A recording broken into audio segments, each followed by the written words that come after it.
yung dental disease kasi, nagkakaroon ng bacterial infection sa mouth yung mga alaga natin. Yeah. Nag-start lang yan sa gingivitis.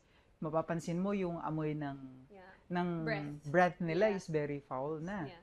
Mabaho. Amoy patis, sabi nga nila. So, pag nilik ka, tuwang-tuwa ka, pero pag ganun mo, amoy patis, di ba?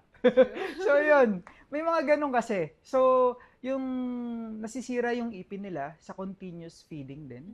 Another one reason nito, no? Malalaki yung kibol na nabili mo. So, nagka-crack yung kanilang ipin. So, papasukan ng bacteria, yung roots niya.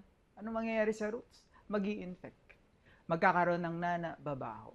Another one, viral infection. Isang reason din yan bakit nagkaka-dental health sila, dental disease, no?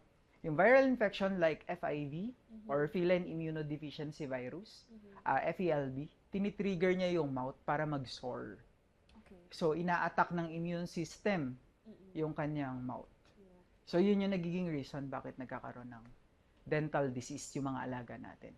Bukod doon, di mo tinututbrush, Alex.